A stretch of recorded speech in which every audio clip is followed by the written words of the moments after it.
is in the house. Wolverine, aka otherwise known as John. Which if I will probably at some point during this thing refer to him as WolverineBladez. So True. it will happen. But yeah, so here we go. Episode 3, talking about religion this week with our special guest, John, and as many of you know who come from my end in this, WolverineBladez. So here you go. Epic face reveal for WolverineBladez. Big time face reveal. Big time face reveal. What a handsome guy. Yes, sir. Beard Squad. Beard Squad I can't. quarantine. That's right. Gang, gang. I can't figure out how to. Why can't What's wrong? I can't log into my Twitch again? Oh God, here we go. I know, dude. Every week. Every week. It's okay though. What's up, Spaceman? Hey, we made it a week and Jeffrey Epstein's girlfriend is still alive. She is still alive. Yeah. Sorry, Spaceman. For now. We did confirm that Gazelle, is that her name? Gazelle Maxwell, whatever her name is still alive. Ghislaine Maxwell. Or I don't know. Still alive. I just watched the whole 60 Minutes interview on her, and they said her name a dozen times. So you'd think I would have retained that, but yeah, it's been a long day already. Spaceman said he read the headline wrong on that one. Oops. Yeah, we did a quick news. Search. We did a quick search, and it turns out there was a fake obituary put out about her, but she is alive and kicking for now. Apparently, she has the Rona, so we'll see for how much longer she's alive. Okay. Have you seen that actually reported that she actually has the Rona? No, that's why I said allegedly. Okay, gotcha. Allegedly has the Rona. I was going to say, because if she for real has the Corona, then all of this Pizzagate stuff that I've been watching all day. It's meant down a rabbit hole of Pizzagate. Dude, I'm in over my head, man. I'm in over my head. You know, I love conspiracies, and this is a conspiracy. This is a deep one. It rolls, and it goes deep. Typically, I can find some flaws and start to point out some, like, okay, that's a little far-fetched, but I haven't heard anything yet that doesn't make sense. I'm like, right. Is this real? Like, or it could be. And Epstein's at the center of all of it. Yeah, he was a big player in that. A huge player in that. All right. The player. Yeah, he facilitated player. All of it. Yeah. The guy bought an island so he could have Bill Clinton and other very high profile names that It's been proven that they were there, and we all know what happened there. Mm-hmm. So guy gets arrested and commits suicide, and now his girlfriend's in jail, and it's like almost like they don't want them to get to trial. Almost. So they can start exposing this shit. Yeah. Yes, indeed. Yes, indeed. Oh my gosh. Yes, look, we're covering a little bit of what's going on in the world right now, so there will be a little bit of conspiracy talk, and then we'll get into what our episode is actually about. I got to get this shit off my chest, all right? So you guys just sit and listen to it. Just kidding. We're going to get into it. So, yeah. Let's see. What else did we... Oh, there's another thing that came out, I guess, that kind of ties in with the whole Pizzagate thing. Apparently, Wayfair, don't buy anything from Wayfair because they are trafficking children. Like, what the heck? Yeah. $17,000 pillow? Yeah, and another $10,000 pillow. Like, why? When it first started, I was like, okay, there's no way. It's obviously got to be a typo. Yeah. Like, there's no way a company would be brazen enough to just openly do this shit, right? Apparently, we were wrong. And I've been, again, down a lot of rabbit holes today. I watched a 3-minute video. It's like time after time after time after time again. It's like not a one-off situation at all. It's insane.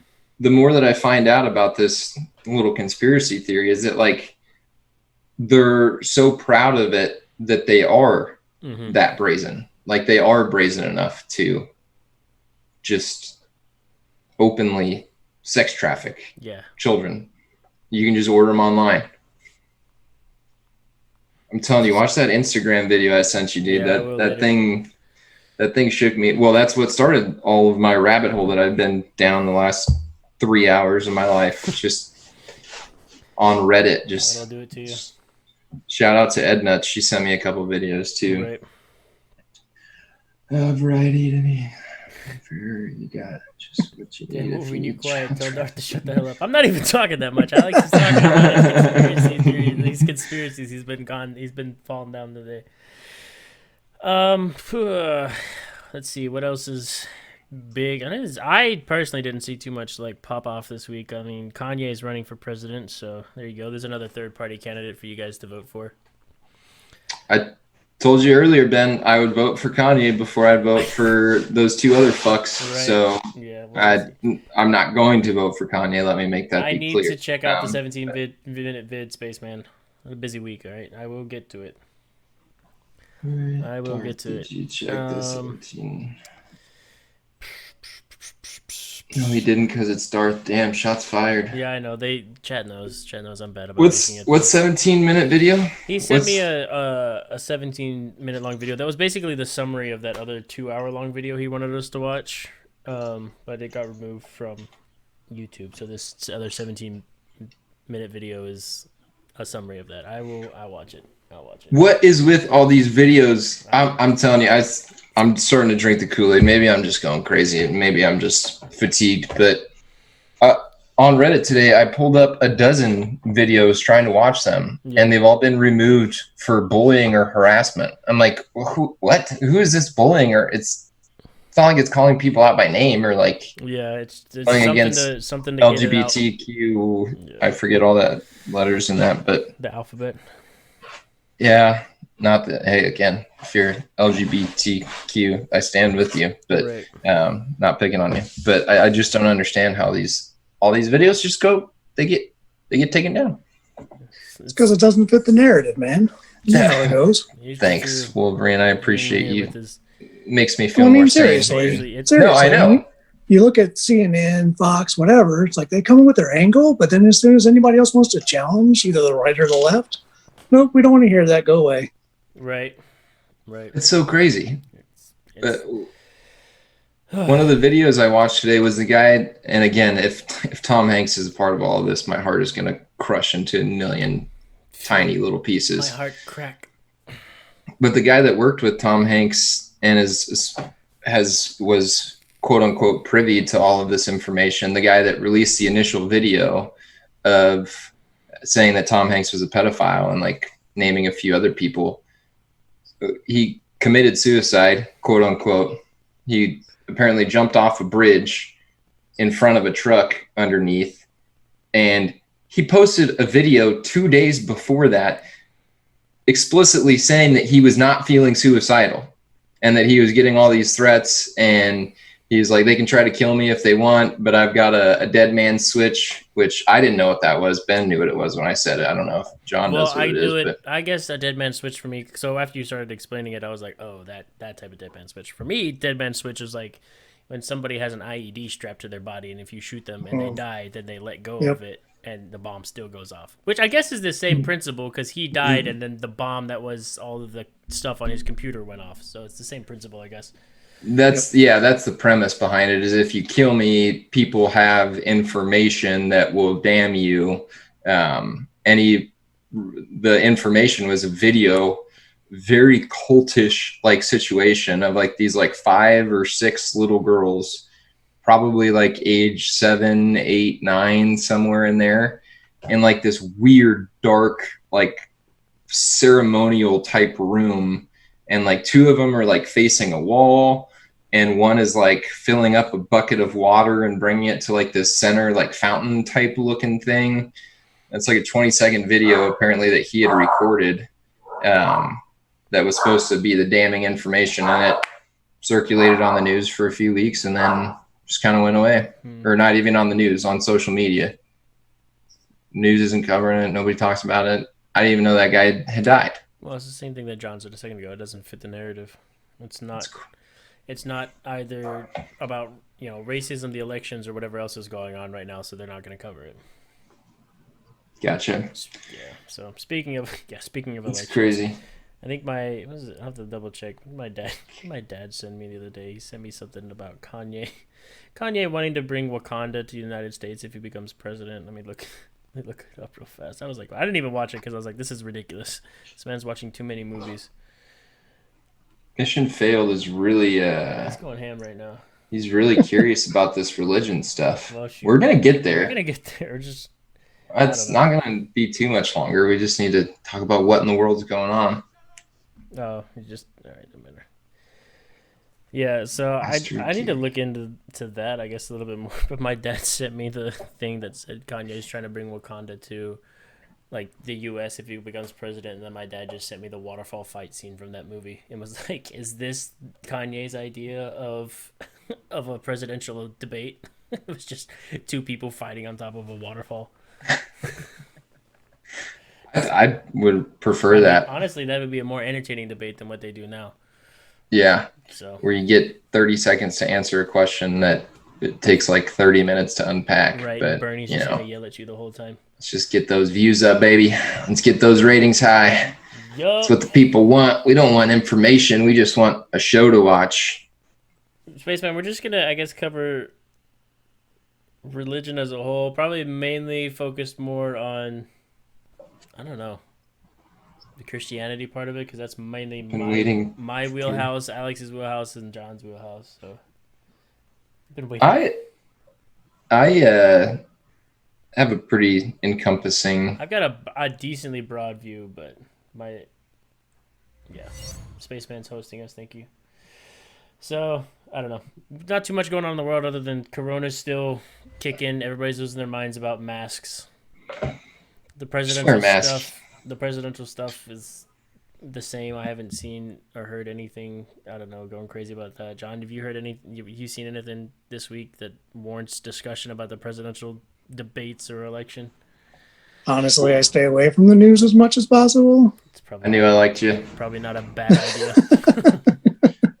I would sorry, go ahead, John. I was just going to say, I mean, I mainly stay away from it because it's typically what they want you to hear, not what's really going on. Yeah, fair enough. Fair enough. Amen. So, yeah. I would like the people to know that I have now deleted Google off of all of my devices and will exclusively be using DuckDuckGo. He went down the rabbit hole and Google's mentioned and in there. I'm telling you, I feel like I'm a fairly intelligent person, and again, on most conspiracy theories, I can kind of, parse out like, oh, this is, not really buying into this. It's fun to think about, like I really don't think cats came from aliens, but I think that's fun to think about. But this one is just really bothering me, man. It's just really I have a preschool teacher background, and to think that it's children involved at the center of it, I think that's why it just so it makes me freaking sick to my stomach, dude. Like it haunts me right now. That's all I can. It's like I'm gonna focus on religion here for a little bit. Thank God to think about something else. Right. But so this one's making me. It's giving me the heebie-jeebies. So yeah, let's move on. I think we'll start with John. Go ahead and introduce yourself and give a little bit of background, I guess, and then and we'll run from there. Cool. So I'm John, aka WolverineBladez. For those people in the chat that don't believe it and call me Pastor Gary.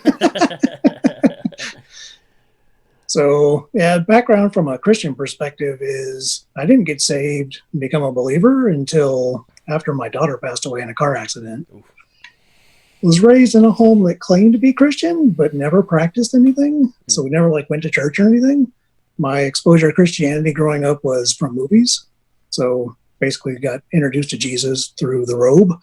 So it was kind of like, okay, who's this Jesus character? What's this all about? So didn't necessarily have a firm grasp on who he really was and why it was all important. But after my daughter was passed away in an accident back in 2003, started exploring, going, okay, what exactly is going on? Who's this God character? Who's Jesus? What's all these other religions all about? And ended up coming to faith via Christian radio. Oh, there you go. Shortly after she passed away, about a year later. So sorry to hear that, man. That's rough, God. I obviously have never met you until right now. But I was curious about your how you came about or what your experience with religion is. And I mean, it's a tough way. That's a tough way. Very tough way to get there. But that story I mean, obviously I feel horrible about the situation, but the fact that you turned that horrible, dark situation where a lot of people would go the complete opposite way, and brought you back around, that's amazing, man. Yeah, for sure. Yeah, I mean, certainly it's a long story and what have you, but just to give a little more context, it was 2003, 2 months after we moved into a new home. Mm-hmm. And it was like, okay, how are we going to afford this? Me and my wife were both working. Well, she was injured in the car crash, couldn't work for a period of time, ended up not working. And I was like, okay, God, if you're real, prove it. Yeah. It's like, we have dire financial needs to make house payments, and I need to stay at home and take care of my wife. And he came through. And it was just a series of small miracles that was like, okay, you are real. Yeah, well, at that point, you can't deny it, anymore. When you ask for proof and the proof comes down, oh yeah, how are you gonna deny it? How are you gonna try to explain that one away? It's a Gideon moment. That's all I was gonna say. Yep. Yeah, for sure. Because people come and tell me, "Oh, how can you believe it's just a crutch and this and that?" And I'm going, I hear you. I used to say the same thing. Yeah. Until I had a personal experience, and then it was like, there's no denying. Yeah. Yep. And how old were you when all this all went down? WolverineBladez, age exposed. Younger, yeah, there you go. Yeah, well, obviously you weren't, in your early 20s or anything like that. Yeah, exactly. No, like 30s. Gotcha. Yeah, later in life. Yeah. All right. I know, Alex, you talked about it a little bit on your background, but go ahead and do the same thing. That way we can just have a baseline for where everybody's coming from before we get into it. Yeah, so I was raised in a Christian household as well. Kind of a similar story. We like never really belonged to a church, just kind of would go here for a little bit, go there, never really members or anything. And 8th grade started going to a lot of like church events at it was a Church of Christ, kind of like a progressive Church of Christ. We could clap and worship and stuff, but no guitars or anything like that. And was a youth leader. My senior year, my youth minister pulled me aside, said, "Hey, I really think you would have a good career. Like, you're great with kids. I think you'd really do well as a youth minister." About 2 months later, a political, not politics involved, but church politics played into him getting fired.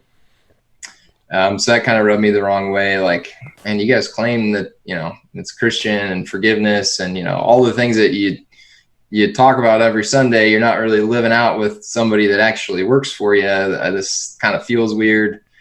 Got to college, had never drank or smoked or anything, and just kind of like cut loose. And then the recession hits. My dad loses his job. My family moves to Omaha. Living here for 6 months, his division shuts down. And so we had no money. My dad had just moved my family here to Omaha. And I'm like, you know what? If you're real, like, and you're doing this to us, I don't want anything to do with you. Like, I just don't. This doesn't feel good. Like, just kind of a succession of events. And he just always kind of kept working on me, just always kind of kept pulling me back in. Ended up at a Bible school here in Omaha. And he brought me back, just one little step at a time. Kind of like what I was talking about earlier with the whole conspiracy thing. I kept trying to poke holes. I kept trying to say, okay, well, this is institutionalized. This is, this can't be true. I'm going to find some way to discredit this. I was almost going to Bible school to try to become an atheist if I reflect on it, but it didn't work that way. I mean, the more I kept reading and the more I kept really unpacking what the Bible says and how truthful it is and how beautifully it's written. And then just, time and time again would find myself in these situations where I'm like, there's no way this can be fake. I just don't see a way that this has been indoctrinated for so long, and so many people over the years have tried to disprove it, and they just simply can't.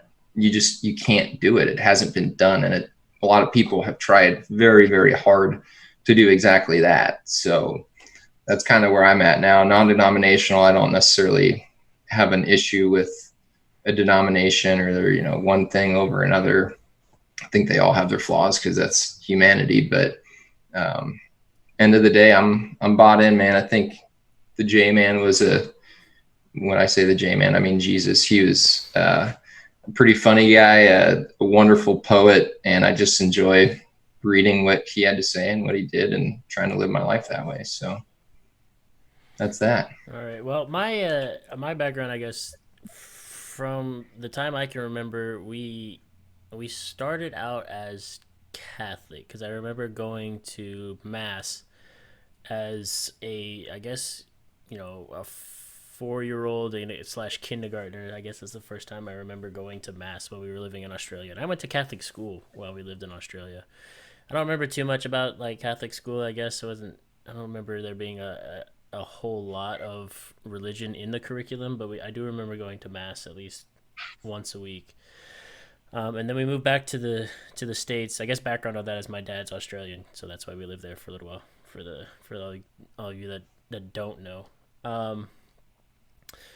So then we moved back to the States. My dad ended up meeting some people and going to a pastor's conference over in Hungary, and he was saved then and became one of the. After that, he became, I don't remember exactly what type of minister slash preacher slash whatever role you want to call that in this rather large church back in Arkansas. So then instead of being Catholic, we were Southern Baptist. So I remember going to church in a Southern Baptist church for basically my entire life growing up since we went to the States. So that was from elementary school all the way through. And my dad actually ended up getting job offers from different places to be the pastor at that church. So after Arkansas and after being in there for a little while, we moved to Idaho, and he was a pastor at a small church in a small town in Idaho, and that's where I got saved. It's where I felt the tug and was saved up in Idaho and baptized and all that. And then from there we went back to Arkansas for a little bit, and then we moved out to North Carolina, and he was the head pastor at a decently sized church out there. And this is the point in my life where I started to doubt religion, I guess, as a construct itself, because we were at that church for 2-3 years, and it turns out that there was a large majority of that church was they were members, at least the men, I guess, were members of the Masonic Temple, which turned out I wasn't privy to a lot of I guess the services he did when he basically did a string of sermons and brought an expert in that exposed the Masonic Temple for being a cult, basically. So I wasn't privy to a lot of that, but it made a lot of people in the church very, very angry. And there was, sorry, Dad, I know you're going to watch this on YouTube later because you're a good dad, but I'm going to expose some things. Yeah, apparently he ended up getting a lot of death threats and threats against us, his family, and so we basically just got the hell out of there. And so when we moved back from Arkansas back from North Carolina to Arkansas, we tried. We went to church for maybe a month or two when we got back, but the majority of us, my dad, my mom, me, and my sister. So I'm the oldest. My sister's the middle child. All of us kind of just fell out. We were like, nah. At this point, we're done with church.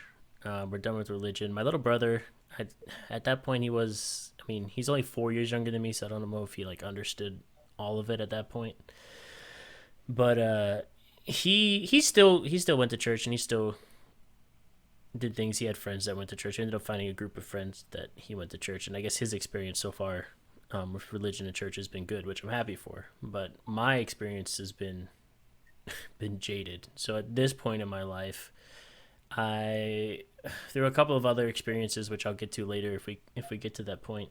I don't know. I don't want to say that I don't not believe, but at this point I don't know who to believe in, I guess. So I would characterize myself, I guess, more of an agnostic. Like, yeah, there's something or someone up there, and there's also a counterpart, an evil counterpart, if you will, to that, just based off some experiences I had while we were in Idaho.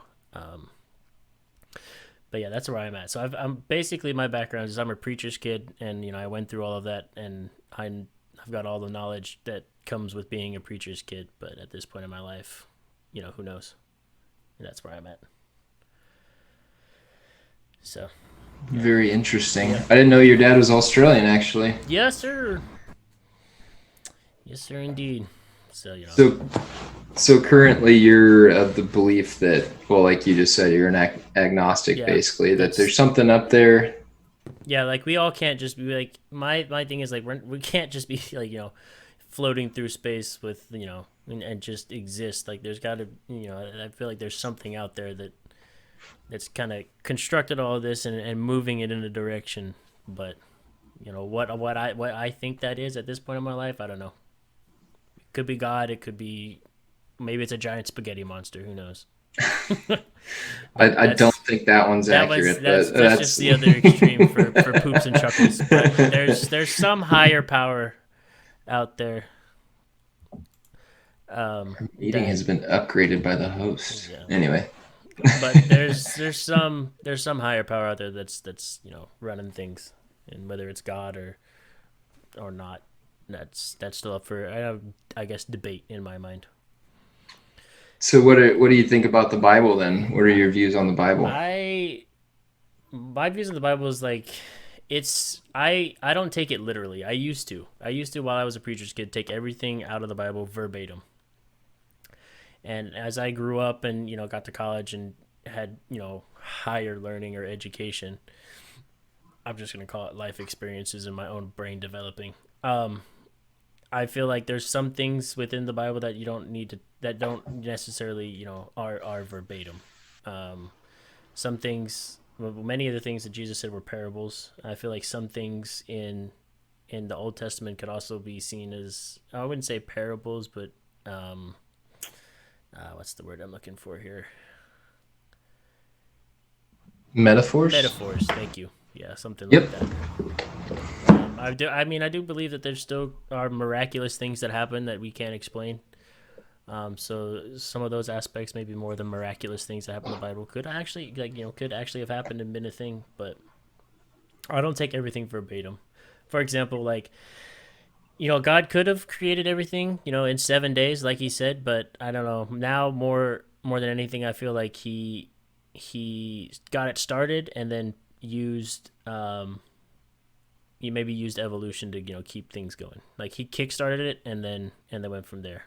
I'm still on the fence, I guess, about macroevolution, things like changing drastically, but I'll believe and say that there's, enough science to back up microevolution as things change slowly over time. Well, I think, okay, so I'll take a step back from that before we get into evolution. And John, if you want to chime in, don't let us stop you. Yeah, wait. I'm waiting for you to go, Alex. Okay. Yeah, I was going to say, don't let me dominate this conversation. I'm not known for being short-winded, if you can't already tell. So true. We had a 3-hour podcast because of it. Yeah, you're welcome. Oh, dang it now. Okay, so what are your thoughts on Jesus then? I know Jesus is I believe Jesus was a real person for sure. And I guess I would, given my preacher's kid background and all of the things that I went through with that, I haven't seen any proof that he hasn't, like, he didn't, rise from the dead 3 days later after his crucifixion. But yeah, he was definitely a real person. There's enough history and multiple other sources to back up that he was alive, at that time period and did the things that he did. So I'm not saying that Jesus isn't real, but there's enough history elsewhere to corroborate the Bible and that Jesus was real.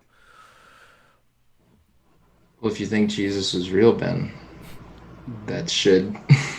I know, but at this, come on now. With all the things that I guess that I experienced after, North Carolina, I was like, maybe my experience isn't so much more that I disbelieve in God, but I don't want to say disbelieve religion, but I don't like the construct of religion, of somebody standing behind a pulpit or on a stage or a podium every week telling me how to live my life based on his interpretation of the Bible.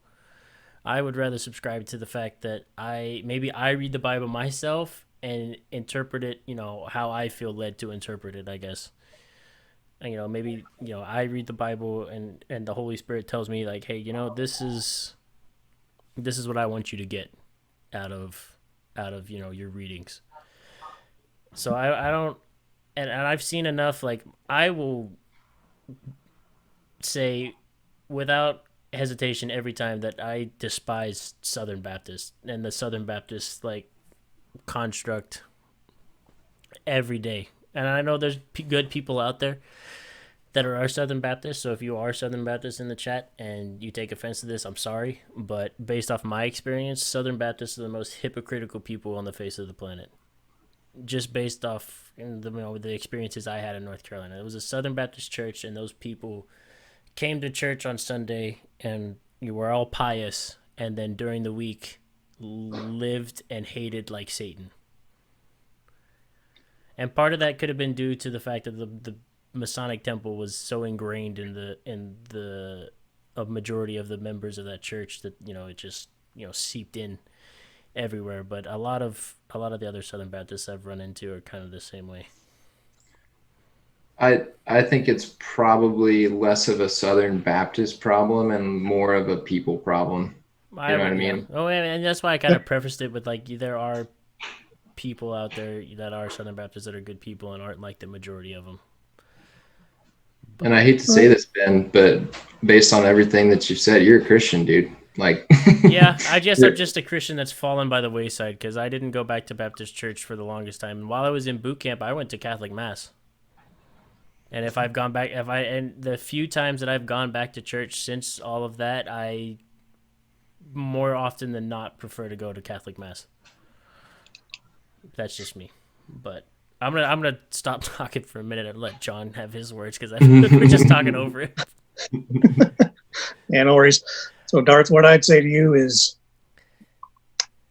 you definitely are a Christian. Secondarily, I agree with you, Alex. It's a people problem. It's not a Southern Baptist problem. Every organization has issues. I think the biggest issue we have as a Christian faith is we have too many denominations. True. Who cares? Yeah, at that point, we are the body of Christ. Didn't say, oh, wait, we're Pentecostal. Oh, no, we're Baptist. Who cares? Yeah. I understand that we have differences of opinion, but should it divide us? No. We're supposed to be out there being ambassadors. Matthew, what's Jesus' final thing? Oh, yeah, go and tell the world about me. Didn't say go tell the world about Southern Baptist. About religion. It's not about religion. It's about relationship. God wants a relationship with each person on the planet. Jesus died for everyone, not just Southern Baptists, not just Pentecostals, everyone. Just the Catholics, John. No. The Catholics, honestly, the Catholics I have the biggest issue with. Same. Because I think they've perverted a lot of the doctrines, and unfortunately, down through the centuries, have held themselves in such high esteem. They've made tons of money, persecuted too many people. True.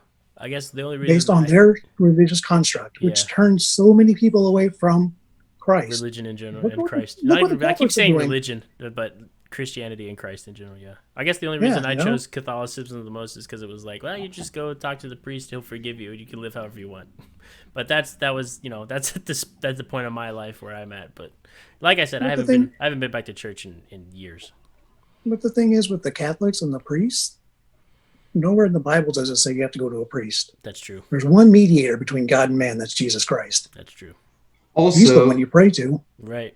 Also, he said, a man shall leave his mother and father and be joined with a woman. Yes, sir. When were we like, oh, well, priest. Oh, sorry, guys. That cuts you out of that part of the Bible. I don't know where sorry. they got that whole thing where you can't be married. I don't understand. You create an environment for pedophilia. Which is what has happened. What do you think was going to happen? Now Alex is gonna go down this rabbit hole again. Bring it back. No. I'm Bring not it going back. back there. Bring it back in. We'll never get off of it. But you create that environment Yeah. where you have the altar boys, and I don't. And it's not a good situation. I'm not saying like, oh, we should, really just, give the priests a break here. It's a horrible situation, but you clearly have sexually pent up men who are frustrated. Yeah. And something like that is going to happen. It's. Yep. Because the Apostle Paul basically said, if you can be single, great. If not, get married. Paraphrasing, but that's basically essentially what he said. That's what it boiled down to. Yeah, that's wild. Yeah, so you know what? I see where you guys are coming from, because I'll tell this story, because this is one of the biggest factors that keeps bringing me back to like that God is the ultimate, like the higher power, not whatever else. So while we were living in Idaho, my dad was a pastor there. You guys may boo, not you guys, but chat may boo-hoo this. But it's there was a guy that came to the church consistently, and for the longest time he was fine. He was kind of a weird dude, but he was fine or whatever. But then I remember slowly through hearing conversations my dad had with his mom throughout the house, through my mom, not his mom. Through the house and seeing him come to church more and more, I kept getting this weird vibe from him, and I was like, what? This dude was fine, but what's going on now? Until one day, I was in 8th grade going into 9th grade, I think. So I think it was a summer between 8th and 9th grade. Dad had put in place upstairs before main church. Upstairs in the sanctuary was the adult Sunday school, and then downstairs was where the kids went for Sunday school. So I guess Dad thought I was old enough at that point, between 8th and 9th grade, to stay upstairs and come to the adult Sunday school. And on the other side of that, I also ran all of the AV stuff for the church. So I was the sound guy, basically. So I was sitting in the big window of the church at the very back of the sanctuary. So you walked in the front door of the sanctuary, it was immediately in front of you, stairs down to the basement where all the classrooms and the kitchen was, and then upstairs the sanctuary. There was a giant window on one side with the ledge, and my mother, being the worrywart that she is, because I came out jaundiced as a baby, made me sit in the window back there to get some vitamin D. So I'm perched up on the windowsill back there during Sunday school, and I start feeling it was weird. It's it came down from above, this oppressive force, and I was like, what the heck? Why does it feel heavy in here? And I'm kind of just thumbing through the Bible, reading some of I think at that point my favorite passages, and trying to follow along with what Dad was teaching in the Sunday school. And then all of a sudden, this one guy, just started he got loud and was yelling at Dad, and I was like, what? I looked up and I was like, what the hell is his problem? What's he on about? And I guess I couldn't see him because I was at the back and everybody's backs were towards me, and I looked up and he's going on and getting crazy. And my dad, I guess, saw something in his eyes, and he looked at him and then he looked at me, and all he did, he said, downstairs. And I was like, what? And he said, you go downstairs right now. And the dude started growling and going bananas, and that combined with the weird atmosphere in the air, it was hard for me to breathe. I didn't know what was going on. So I was like, all right, dad's saying go downstairs. So I walked down the stairs. It was me and I think one other girl that was my age, and my mom was upstairs. And so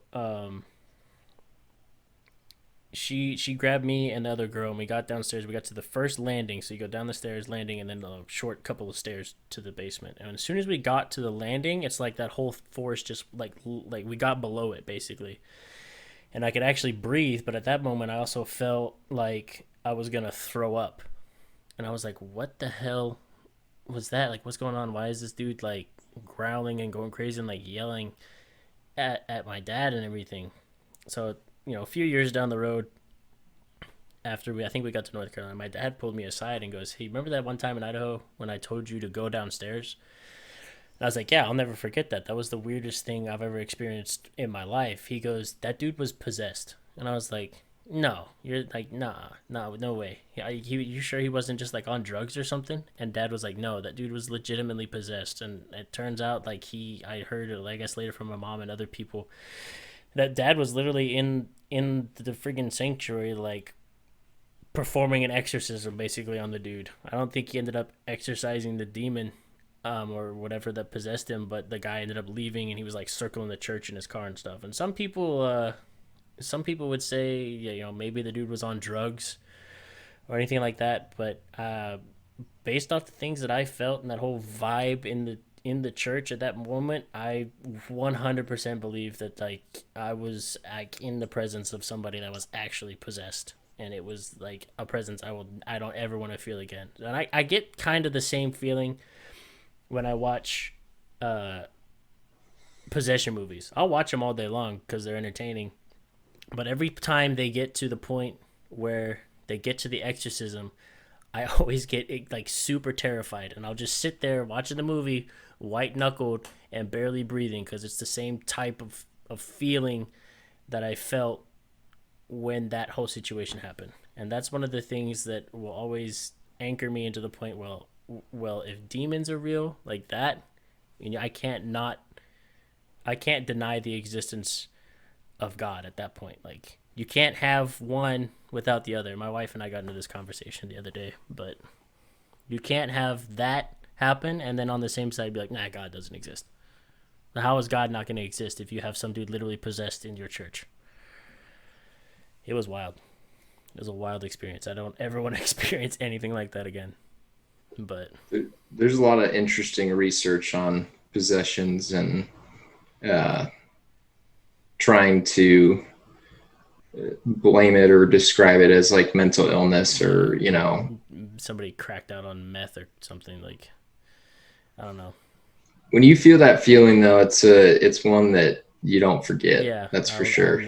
I'll never forget like that ever in my life, because it was just weird. And like chat saying temperature drop or poor ventilation, like nah guys, like the temperature dropped kind of a little bit, because I definitely, when we got down the stairs, the temperature changed, but poor ventilation was definitely not it. Like, dude was full on like possessed, and whatever my dad was saying up there fucking triggered the demon, and out he fucking came. It was terrifying. And I was like, how old are you in ninth grade? Like 13, 14? Yeah. Yeah. Like 13, 14-year-old self was absolutely terrified. In college, once I messed around with the Ouija board, and I will never, ever, ever do that ever again. That was they say you have to get it to go to yes or to leave or whatever. Yeah. And we I don't know if they were, moving the thing or whatever. I don't know you or John's belief on paranormal stuff like that. I fully believe I lived in a haunted house not my entire time in Texas, but it wasn't a negative energy. I don't know how that works. Yeah. I don't know how they stick around or they get a choice. I don't know how all that works, and I'm not going to pretend like I do. I've got thoughts on that, but John looks like he's got some. Yeah. He's got a whole string of thoughts after both of us saying that. Yeah. We read me well, Ben. Yeah, I could see it also. The wheels are turning, and he's ready to talk. Oh yeah. But we connected with some sort of energy that was like spelling out murder and kill, and we were like, all right, we're gonna go now, and it just kept going to no. It would like fly to no, and it would just like 6, 6, 6, and then we'd be like, okay, we're gonna go now, and it would just fly to no, and it would be like murder, death, and I'll never forget that. And that's the last time I will ever. You can call it a toy, you can call it whatever you want to call it, but that was the last. After that, I was like, if you guys do this again, don't even ask me to come, because I am out. I do not want to be around this. It's like you said, just like that heavy feeling, like, and then like you just want to puke. It's like, oh my God, I don't know what's going on here, but this is not good. Yeah. Go ahead, John. I can see it. You got a whole string of things lined up. Yeah, I mean, I'm not going to say I'm the authority on it, but definitely have thoughts. I'd actually go back to in the Bible, Genesis, at the Tower of Babel, where it's talking about the whole thing where God divided all the languages, and that's how we got all the people groups, right? And that there were essentially spiritual authorities appointed over each of the nations, and that I think essentially those folks rebelled, those spiritual beings. I also would go back to Genesis from the perspective of Genesis chapter 6, the first 4 verses. Angels essentially intermarrying with men and creating the demons. So I think that's kind of where we get the source of these evil spirits, as it were. I forgot about that. Honestly, I didn't even remember that passage. I'm telling you, man. That's my hobby. So watching Twitch and researching end times, that's my deal. I mean, end times is good. Sorry to interrupt one last time before I let you finish. But like the end times is the thing. That was my favorite book in the Bible when I was super into it was Revelation. I read that book 4 or 5 times. Yeah, the short version is I believe we're living in those times personally. Yeah, yep, 100%. It's getting worse and worse, and it's more and more of that is starting to come to pass. Agreed. And I think that Revelation essentially gives more information from Old Testament sources like Daniel and Zechariah, Joel, etc. To me, it's like Jesus was giving a discourse of, okay, you read these other passages. Let me give you more information. Right. But yeah, I mean, in terms of what Alex was talking about, the whole thing of the Ouija board and all that, definitely think it's real. Definitely think it's bad. I think Ephesians 6 kind of counteracts that with putting on the whole armor of God and basically staying away from that kind of thing. Yeah. But I do think from the perspective of it being real, I think they're there because they were invited. People were looking to contact those entities, so they came. Yeah, I agree. Yeah, don't mess with it. You can't like I do believe that like they're not gonna mess with you unless you some way or other invite them in and contact them in some manner. I think one of the other things I also believe though is like paranormal happenings, maybe like spirits or ghosts. I'll believe in that because I think there's enough evidence around that. I don't know if it's actual spirits or ghosts or maybe if it's demons on the other side disguising themselves. But I think there's enough evidence around that also there's good spirits and maybe it's angels disguising themselves as relatives or maybe it's actually relatives and somehow you can still communicate with relatives at some point. But I think so the Bible does talk about people entertaining strangers, inviting them into their homes and whatever, because you may never know, you may be inviting an angel in. Right. Yep. I don't know. There's that whole like the whole paranormal thing could be that'll be a whole nother like topic. I'll talk about that for a while, but I had never thought about it that way, John. The whole inviting an angel that honestly makes a lot of sense to me because the way that I don't know, again, like mediums and stuff like that. But our house in Texas, like my dad, who is the most staunch, like Iowa farm boy, like I don't believe that crap, like ghosts are fake, by the time we left that house, there had been enough occurrences to where even we called her Jenny. And my mom actually worked for a principal that said he was a medium, but he would never read her because he was her boss, blah, blah, blah. And they had his retirement party. And my mom was like, please, you gotta just do a reading on me. Like, let me know. And he claimed that my mom had a miscarriage in between me and my sister that's closest in age to me. It wasn't like a long-term miscarriage. It was like a month. So it was never even like really showing or anything. But then she started having dreams of this little girl that she would swear was the daughter that she never got to have. He claimed that was the entity that follows my family because she wants to be a part of the family. She wants to, and it'd be like weird. Like there was one night we were all sitting in the kitchen and me and all my siblings were sitting there just laughing, having a good time. And my sister just like looked like she had seen a ghost, my youngest sister. She was like, I just saw a face like in the corner that looked a lot like the girl that mom used to talk about that she would see in her dreams all the time. Like, so I don't know how that works. And she said it was almost like a smoky figure, like, but she just like saw her face just enough to make out that it was a female. It was a younger female that, again, my mom claims that she had dreams about all the time. And that's the entity that I believe follows my family around, because weird stuff will happen. She loves to hide stuff. I don't know why. Like, girls playing games. She'll like hide somebody's keys. There's a time where my buddy woke up at like 6:45 to leave my house, and he would always put his phone, keys, and wallet in his hat, right, when he would stay the night, and he'd sleep on the couch downstairs in the basement. And he wakes up at 6:45 to go to work, and my dad wakes me up. He's like, or he wakes me up first and says, "Hey, have you seen my keys?" I'm like, "Nope, they're probably in your hat, and that's where they always are." He's like, "Well, yeah, I know, but they're not in there." I'm like, "Sorry, man, I can't help you. It's 6:45. I'm going back to sleep." About 10 minutes later, my dad comes up. He's like, "Have you seen Greg's keys?" I'm like, "No, I just told Greg I don't know where his keys are." He's like, "You didn't move his car?" I'm like, "No." About 10 minutes later, he wakes me up again. "Are you sure you haven't seen Greg's keys?" I'm like, "All right, I'll get up and help you guys look for the keys." Walk downstairs. First thing I see is his keys hanging on the elliptical machine in my basement. I'm like, these idiots, like, they're right here. So I walk up and I'm like, "Are these the keys you guys are looking for?" They're on a lanyard. And they're both like, "Where did you find that?" I'm like, "It was hanging right on the elliptical machine. Like, we've been tearing up that basement for 45 minutes. There's no way those keys were on that elliptical machine." The story gets even stranger because my mom was up about 5:30 working out on that exact elliptical machine.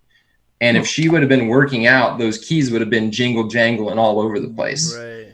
So somehow between 5:30 and 6:45, those keys got on the elliptical machine. Only way that I can think is like Greg slept walk, but he is like dead to the world when he sleeps. And we were 20 at the time, so we weren't drinking at all. Like, it's not like he was like in a drunken state. We were sober as birds. And like I said, somehow from 5:30 to 6:45, those keys made their way over onto the elliptical machine. And I just don't have a good reasoning as to why that would have happened, other than something moved in there. And I don't know what that something is, other than Jenny, because she loves doing things. We call her Jenny. She loves, like, that is, it fits. She loves lights. She likes to flicker lights all the time. We'll be like sitting around talking about her, and like a light will flip, and we're like, "Oh, okay, cool. Yeah, Jenny's here." Anyway. Yeah, don't have an answer to that one. Yeah. But again, and that's always something that has like resounded with me. I'm like, okay, well, how does that work with the Bible? You know, as like a Christian, because you're really not supposed to engage with that sort of stuff, but inviting someone into your home that could be a little angel. And again, I don't know how it works, if like they get to choose to hang out or, you know, watch over you, or if, you know, I don't know how it all works. I mean, the way the Bible talks about it is to be absent from the bodies, to be present with the Lord. So I don't know that there's that conduit per se for them to travel freely between, let's say, heaven and earth. But at the same time, you go back to the Old Testament in Samuel, where Saul basically reaches out to the witch at Endor and says, "Hey, bring out for me Samuel." And he shows up, and the witch freaks out, like, "Oh, buddy." Yeah. She was expecting, I'm sure, to find some other entity to show up instead, but she freaks out when Samuel shows up, and "Hey, you must be King Saul. Why don't you try and trick me and get me killed?" Right. So, I mean, I don't know. Clearly there's cases of it happening, but I don't know if it's I don't know. I think there's got to be something with that, because I don't know. There's too many stories. I don't know stories. Some of which are total fabrications, but there's other things like, for example, the Long Island Medium. I don't know if you guys watched any of her stuff. Yeah, I was gonna talk about that. Yep. She knows things when she does readings on people that, you know, nobody else would know, and nobody in their right mind, you know, should know. So, and you know, her background is that it's a gift, I guess, that's been passed down through her family. And when she was younger, she could see the spirits. That's what she calls them. She calls them, well, most mediums call it spirit. But you know, she could see them, and it freaked her out as a child. So what she did was ask them to not show themselves. She still hear their voices, but she doesn't want to see them. And she used to hear both sides, the good and the bad. And as she got older, she suppressed hearing the bad, because she didn't want to, you know, entertain that side, and it would just rather bring closure and help people. So I don't know. I don't think she's faking. That's me personally. I don't think she's faking it, but I don't know. It's weird. She's likely not faking it, but I think the source where she's getting information is from, let's just say, the evil side. Because I mean, you think about demons. I mean, they're essentially immortal beings. Right. I mean, they're just basically hanging around because essentially they're confined here to the earth. So I mean, demons hanging around, being able to glean information, and it's not like it's just one or two. I mean, I've got to imagine there's legions of them. Yeah, well, like that one demon that said in oh, what was it? I don't know. I think it comes up a couple times in a couple of the apostles' books where that demon encounters Jesus, and he said, "I am Legion." So. Yep. Did you see the ABC reporter that set out to debunk her? Yeah, he talked about this last time, and they ended up talking about a cameraman's family instead of her reading the reporter. And the neurology behind it. Yeah. So all of the sides of your brain that are supposed to be active when you're awake, and then all the sides of your brain that are supposed to be active when you're asleep. When she goes into that reading stage, all of her awake parts shut down and all of her asleep parts like light up. I'm like, that's why I did not believe in her at all. I watched the show. I thought it was fun to watch, but I thought she was full of it. But after that, I was like, man, that's pretty strange. I personally think it's real. I think it's unfortunately profiting off of dealing with evil spirits, honestly. Mm-hmm. And I go back to the Bible again, where Paul basically exorcises a demon from a gal that was chasing him around, proclaiming that, oh, these guys are talking about the God Most High, listen to him. And he finally turns around one day and says, you out. And then the people that were her masters get all ticked off at him because they've lost their profits by her not being able to make money by prophesying on people's lives. Mm-hmm. Yeah. I mean, there's that part to it. I don't know. Maybe just the good part of me decides that I'd rather believe it. I guess it wasn't demons, and maybe there is some small aspect on the good side of things that still allows people to talk to, departed family members or something like that. Maybe we won't know. We all won't know for sure until it all comes crashing down around our ears and we stand before God, and then maybe we'll get all the answers then.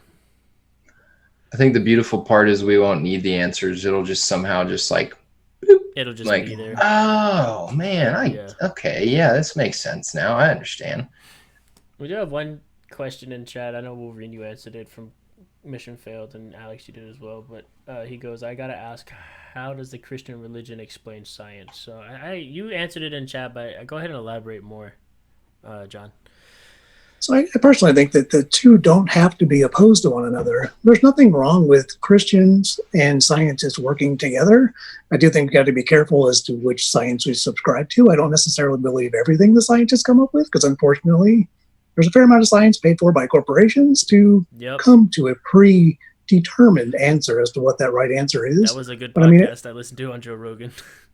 I do think, though, that it's real. I think science is fine. I see nothing wrong with science as long as you're truly adhering to the scientific method, not trying to rig it to come up with the outcome you want to promote some sort of an agenda. Yeah, I can tell you, if you take it as strictly just the physical science and trying to explain how the world itself works through science, then which is why I'll and we'll get into this a little bit more. Well, not more, but I'll dive back into it, which is why I think that some, like that evolution, like there's enough science behind it, I think, based purely on actual science that would substantiate that to some degree evolution is a thing and it does work. That's just me. Yeah, like John, I don't think you have to throw out one, to keep the other. I think they can work together. But you're seeing it now in modern day science where like the Marlboro companies, the scientists that were hired to study, lung cancer. Oh, smoking doesn't cause cancer. No way. No chance. Nope. Look at all this data. Look at all it. Nope. Yeah. No chance. It's skewed data, obviously. I mean, they took the niche of people that never got lung cancer from smoking. We're like, here you go. Yeah, and then coincidentally, all of those same scientists that were hired for Marble are a lot of the same companies hired to study climate change right now. And it's like, y'all, again, man screws it all up all the time. It's a man problem, not a science problem. But if you're truly trying to harness information from science, there's nothing wrong with that at all. If you're trying to use science to fit a narrative, there's a huge problem with that, because that's not science. We live in a world now where it's like, oh, well, this doesn't line up with the science we've had in the past, so it can't be true. It's like, when did we stop asking questions? Like, when did we stop trying to keep progressing and get in line with the foundational truths? And that's when there's a narrative involved. So I think, again, the two can work together. That's somewhat of a vague like question. I understand the concept behind it, but to go any more in depth than that, I think we would need like a particular, like evolution, or a particular subject within science and how that can work with religion. Right. There's a paper I wrote when I was going to school. I forget how many. It was about science and Christianity working together. And like back in the biblical times when that scripture was written, people kind of thought like, oh, the earth sat on like a giant turtle shell, or like, there's a lot of different things. And there's literature in the Bible that speaks to the effect that the earth is actually a sphere, and it's actually kind of like floating in space. There was a lot of things that were written in those times where those apostles or that writer would have had no idea how it actually worked. And when you start looking back, it's like, dang it, they were right. Like, that's pretty amazing. They kind of almost as if it was some sort of divine intervention, Weird. Right. Almost like the guy who created it all was kind of influencing these people on what they wrote. Right. Weird. And I don't even like using the term guy, because it's another thing, like God is a woman, God's a male. I don't think you can define a gender to God. Jesus, sure, because he was a man and he was there, but I don't know God. Can you? I think in the Bible they do. They do reference him obviously as God the Father and Yahweh, and the first symbol was the X, which all of that. But I think once you get to that point, again, you shed your earthly being, and at that point, are you even? It's more of a spirit concept, I would say. Like, I don't really think it matters male, female, whatever the case may be. I think that's a trivial question. Semantics at that point, I think. Yeah. God is a black woman. Yeah, God is a being without gender. There you go. Again. And John might be John is the subject matter expert on all things Bible related. Are you a pastor? I would say that. Are you a pastor, John? No, I had gone to seminary for a little bit of time, but then backed out after I think a semester. Gotcha. Your knowledge of the Bible is very impressive. Yeah, it's extremely. That was the type of knowledge that I used to have when I was a preacher's kid, and then have since data dumped a lot of it, I guess. Well, I read daily, and like I said, my hobby beyond Twitch is end time, so try and stay abreast of what's going on. Pastor Gary. You've now been affectionately named Pastor Gary.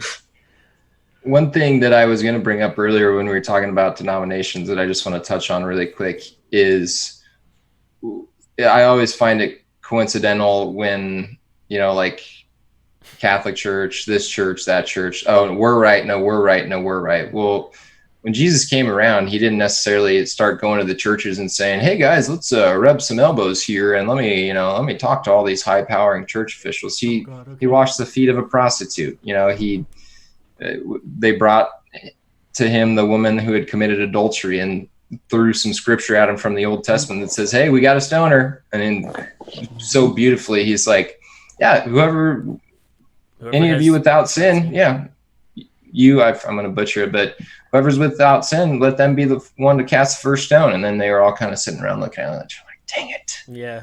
Did it again. Checkmate. Dang. We can't get this guy. Son of a gun." Yep. So, yeah, Jesus was the ultimate counterculture guy of his day. True. Absolutely. He threw a lot of stones at the Pharisees and Sadducees. Gee, I wonder why. Because they built religious systems that glorified man and his rules over God and his. This is why he rolled up into the temple and started flipping tables, because all they were doing was making money. He said, "What the hell is this? This ain't what God wanted." Pia! And just like flipped everything. Yeah. Well, not only that, but it was him with a rope too. Didn't he like knot up a rope and start whooping ass? It was also a skewed system. They had so back then they would weigh everything out, right. And then, but all of those weight systems were all rigged. Yeah, they were all rigged, so the people were paying more. It was turning into this crazy concept, and you want to piss Jesus off quick. That's use the church to profit, or that was the man's righteous anger. Yeah, to go directly against what the book tells you to do. Yeah. Yep. Anyway, I just wanted to throw that in there. Yeah, I love it when people say, "Well, Jesus never got angry," and it's like, really? Remember that time that he went in there and flipped tables and beat some butt? Like, he got angry, but it was the right type. It was righteous anger. Like, it was warranted. Like, they had perverted what was originally set up, which has happened now. Like we said earlier, the Catholic Church has perverted religion into a money making scheme, and then that's think about it though. But think about what Jesus did, right? So it wasn't just the turning over tables and saying, "Hey, you've corrupted the system." What did he do? He picked out 12 guys, right? One of them which he knew was going to betray him, but he picked out 12 guys and hung around with them and taught them, and then all the other disciples that came along. He didn't say, "Hey, I've come here to set up a church. Yeah. Let's get a building. Let's get a fund. Let's start, fundraising." No, he was teaching. And he picked out the tax man, one of the most hated people in town, a couple fishermen. Again, he didn't go to the church and start saying, "Oh, who's in charge around here? Yeah, you come with me, and you're a little low on the list, so let's bring. Oh yeah, you're high enough. Yeah. Let's went go." And found basically just the common folk. Yeah. And went that way, and I don't know, maybe the world would be in a better spot if we had just continued that type of model instead of having religions come about and perverse everything, which is, the Catholic Church perversed their thing, which is why Martin Luther splintered and created Lutheranism, and then everybody had slight discrepancies with that, and we splintered off into other forms of Protestantism, and now here we are. Yeah, just jump back to the science thing for a second. One of the things I wanted to throw out there was how science and faith work together. Yeah. Go look at the Shroud of Turin, the research that's done on that. Personally, that's physical evidence. Right. It's science. It's a bunch of scientists going in and performing a bunch of tests on this cloth that was Jesus' burial shroud, I believe. Right. Like, go read and research and watch anything that's true documentary evidence on that, and you see science and faith working together. Right. To me, it's like no other conclusion you can draw that was his. Right. Which is that's what converted my mom to Christianity, was the Shroud of Turin and all of that research that had been done on it, because she was kind of the same way. Like, I believe it, and kind of agnostic views. Yeah. And then did research on that, her being a scientific person herself, and she's like, well, okay, kind of speaks for itself here. Yeah, it's cold hard proof.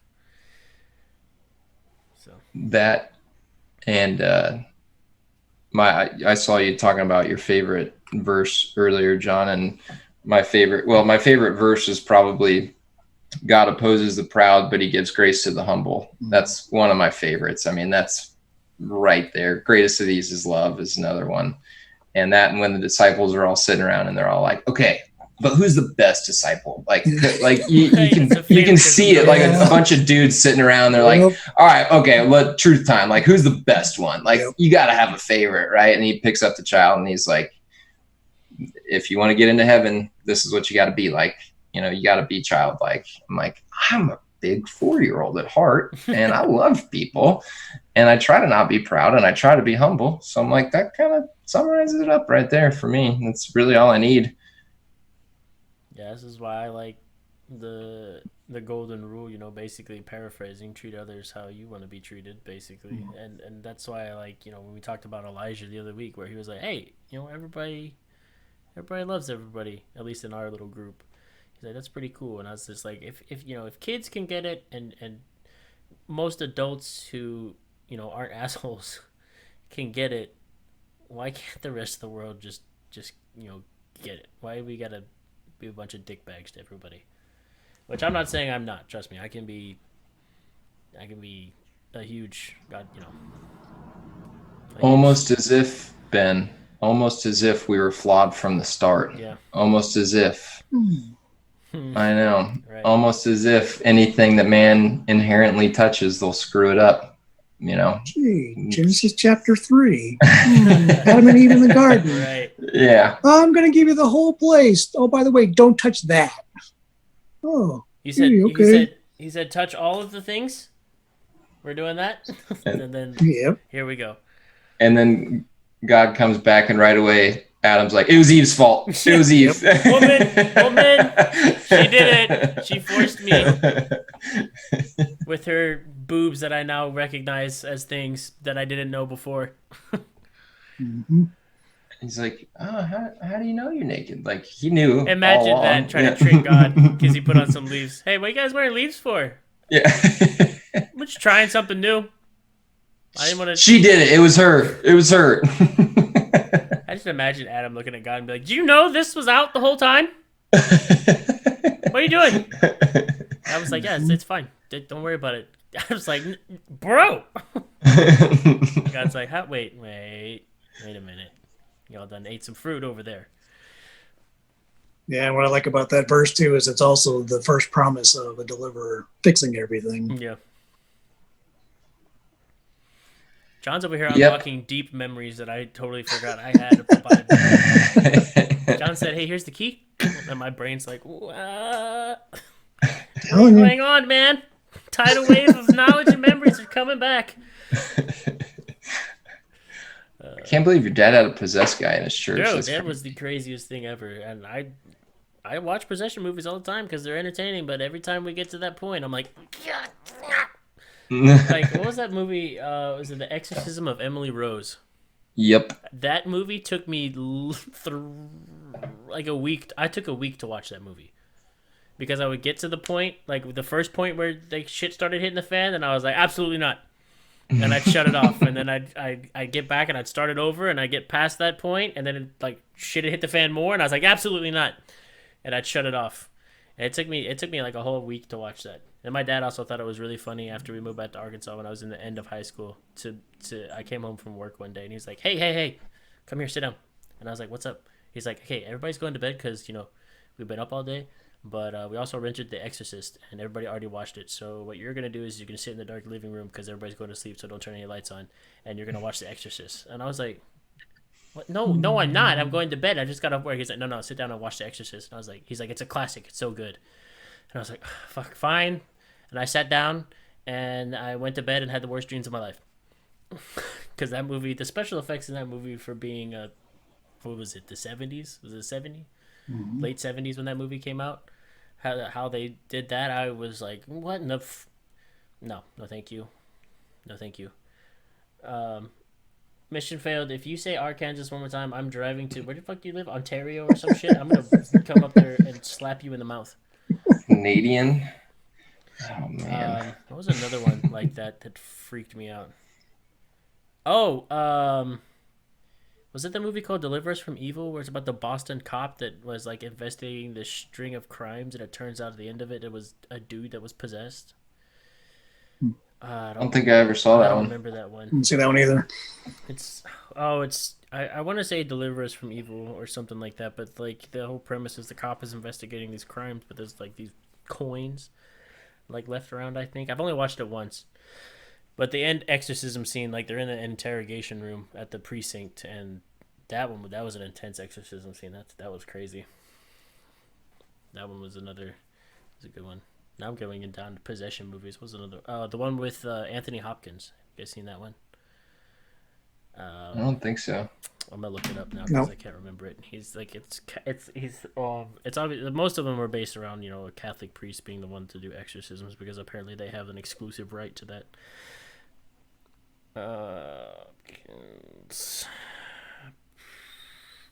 Emily Rose was a scary one. That's what it called. That's what it called. It's called The Right. It's from 2011. And I don't want to give any spoilers away because it's a really good movie. So if you haven't watched that movie, do yourself a favor and watch that one. It's called The Right. I think you kind of already spoiled it.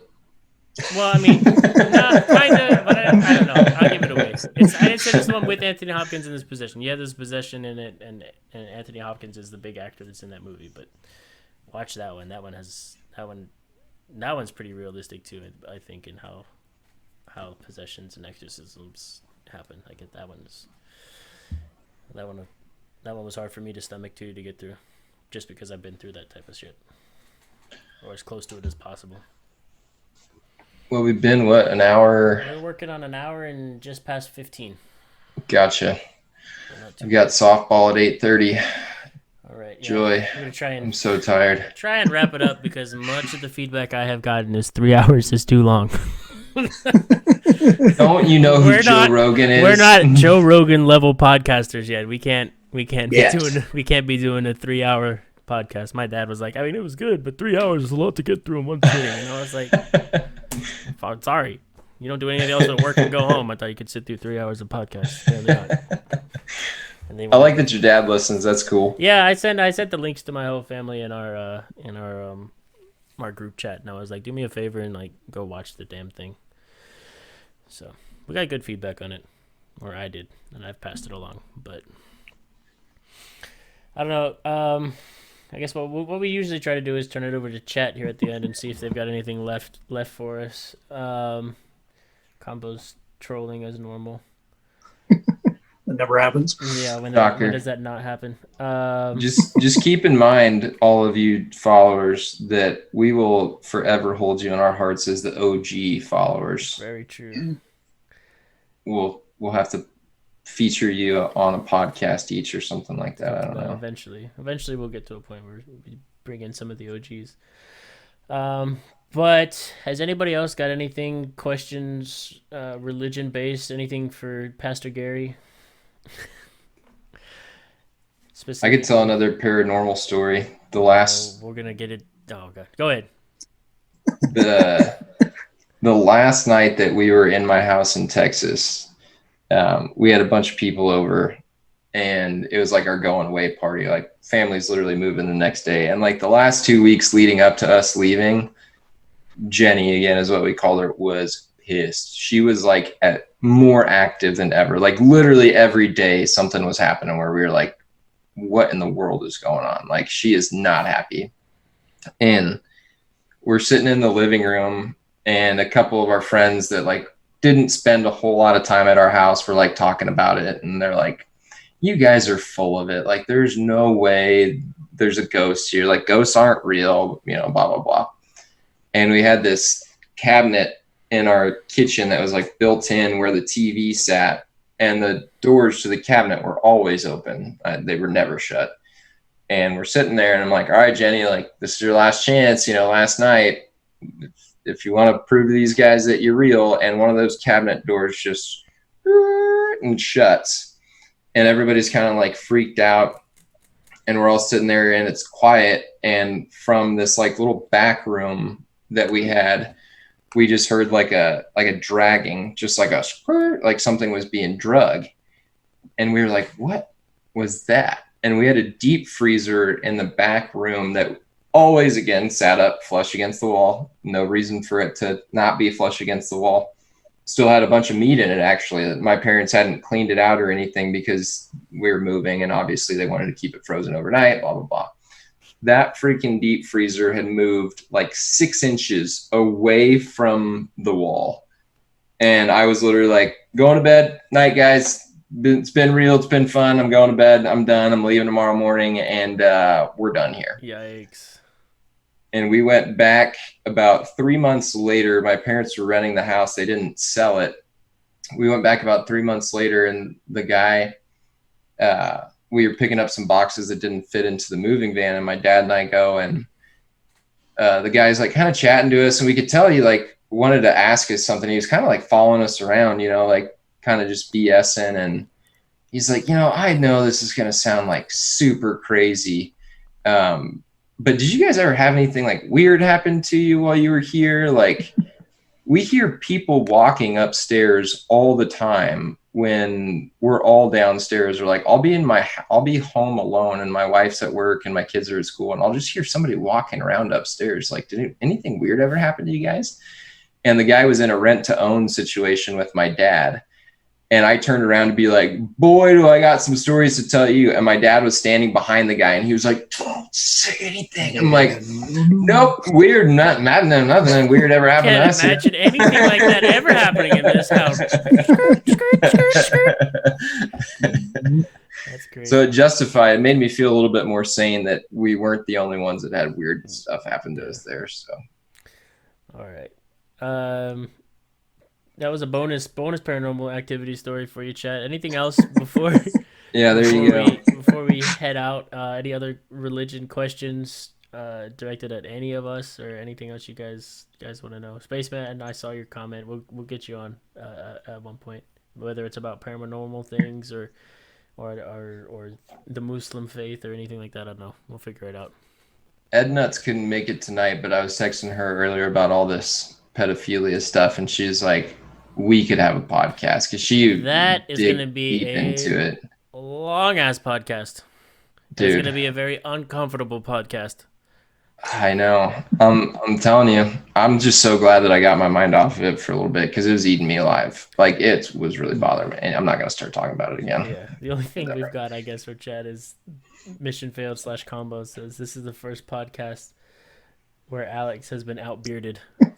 I'll concede that. Yes. I'll concede that. I did notice when John, when you first came on, you had a little tail kind of at the back here. It's that quarantine haircut hasn't. I'm telling you. We're rocking Time for one. Walking out the quarantine style. Can't do it, man. I wouldn't, dude. Arizona's crazy right now. Not risking the Rona. Yep. Talk about all those deep state and all those theories. All right, Spaceman. Ed Nuts rolls in right at the end. I'm here, Beach. What's up, Ed Nuts? She did roll. Oh, you've been lurking the whole time? Look at her go. I know. Lacey was here earlier. I didn't get a chance to comment and say and welcome her for the day, but then she had to leave because she had mama duties to tend to. But I'll got a couple of mom followers. I'll get this edited up, you guys, and it'll be on the YouTube soon, and we'll put some clips up on the Instagram as well. I need to also set up commands for both of those, which I will do this coming week as well. One last question. Dorothy, going back to church after this podcast? No, I don't think so. Just because I don't like the way churches operate. If I feel any inclination to do anything more with the Bible and Christianity / religious things, I'll do it on my own time. And you don't got to go to church to be a Christian. No, that's what I'm saying. I'll do it on my own time. I think you would probably prefer it, but it's not a deal breaker. Yeah, I'll do it on my own time when and if I so feel the calling for it, and then I'll let God or the Holy Spirit speak to me that way instead of having somebody talk at me about it. If I ever become a pastor, you can come to my church. All right, sounds good. If I ever end up in Arizona, I'll go to church with John for a Sunday. I felt the way you did, Ben, for quite a while, because I was actually getting ministered to after I became a saving faith through the radio. Yeah. Crazy story. I was listening to David Jeremiah one day, and he always closed his message with, oh yeah, make sure you don't use this radio sermon as a substitute for congregating at your local church. He said that message, I don't know how many times I listened to him, all his sermons, but for whatever reason that day, I just went home and told my wife, I'm like, you know what, we really should go to a church. and so part of that is, I'm with you. Is there is a passage in the Bible that says something, I'm going to butcher this because it's been so long, but it says something along the lines of like, people should congregate to, Yeah. So there is that, but at this semi-salty point in my life still left over from years ago, I will do it on my own time. But he'll get you when the timing's right. Yeah, he's good at that. At some point he'll yoink me again, like he yoinked me when I was saved, and I'll be the lost sheep that comes back to the flock, I guess. I was driving past a church one time, and this was like right in my really critical time where I was starting to come back around. And I was like, Gideon's one of my favorites in the book, where he's so proud and, tries to run from God and blah, blah. And like, I can't do that. No way. And like, okay, well, if I can really do this, okay, let's put some dew on this, and then God does. And then he's like, okay, one more time. Yeah, let's like, we got to do this one more time. Like, if you're really, really real, and, I call it my Gideon moment. I was driving past the church and I was like, if you're real, I could really use a sign right now. And I swear to God, there was a big cross on the front of the church and that thing lit up. It was turning nighttime. It was nighttime. I'd still get chills talking about it. That thing just lit up. And I was like, okay, all right, then we're good. I get it. You guys, his timing's always perfect. Yeah, it is. You guys, you'll get the Aussie accent when it happens. I'm not going to force it because if I force it, it'll be trash. It's one of those deep things in the back of my mind that got buried when we moved. The only time it comes out is when I'm extremely angry or extremely inebriated. So I don't know if you guys will ever see that on a stream. I'm going to try to not get onto a podcast just sloshed out of my brain. It's when my Texas accent comes out when I'm extremely angry. It happened a few times when I'm very angry or I've gotten very, very drunk. But anyway, all right. It's about an hour and a half, so it was a good one. John, thanks again for being willing to come on and share your knowledge with us and engage with us on our podcast. We really appreciate it. Yeah, thanks for having me. Yeah, if we talked over you and tried to... It wasn't on purpose. No worries. Both of us love to talk, which is why I'm on Twitch, because I don't know how to shut up sometimes. And Alex is I would say the same way as well. So, but yeah, we appreciate it, and we'll see you guys back here next week on Sunday. I think we're gonna try to do probably the same time, Alex, right? Yeah. Try to do it the same time. That way, nobody's up to the wee hours of the morning. Absolutely. But yeah, look for the video on YouTube this coming week. I'll try and have it out hopefully by the middle of the week, and we'll get some Instagram clips put up as well. Spread the word. Some stuff that we talk about here, I think everybody could benefit from. That's my narcissistic side talking. But yeah. Tell your friends. But tell your friends, tell your family, tell your barber, tell them all. You guys can also follow, I'll do some shout outs real fast. Follow at WolverineBladez on Twitch. He streams on the occasion, actually been doing more so lately, which is super cool, and we're happy to see that. So that's his there's his handle. Follow him on Twitch, play some games, doing some good stuff. I think right now he's going through, what are you doing, Horizon Zero Dawn? Yeah, so right now starting this week, Ghost of Tsushima when it comes out on Friday. Oh, true, Ghost of Tsushima when that comes out. So guys, if you want to see gameplay on that and listen to Pastor Gary's soothing voice, go pop over there, turn notifications on. I'll plug mine again. You guys already know, at Darth_Fader, Fridays, Saturdays, Sundays, and Alex's social medias are on the end screen. His Instagram is Alex. What's your Gingerbread 1389? Instagram Gingerbread 1389. And Twitter is where I think I'm funny. Yeah. So that would probably, if you want entertainment purposes, that would probably be the better one. John, you got any Big Al other socials you want people to follow you on? No, Big Al. All right. And then he's too old. He said, "Nah, don't contact me." And come to my stream. That's where we'll talk. Yeah, I mean, if you want to follow here, I'll put in my. There you go. Alex is about to hit you up with his socials, and then we'll bounce out of here. Well, it's only because I don't use them. It's like, I got them, but whatever. I know.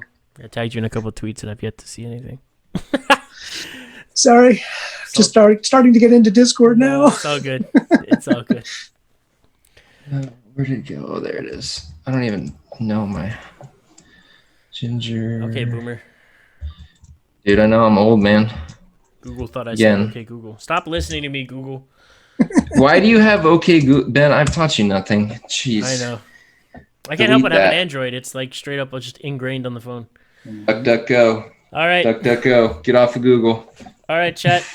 And everybody, YouTube family out there, like, comment, subscribe, and we'll see you guys next week, same place, same time. All right, y'all have a good one. Be good to each other. Be good, be safe, have a good week.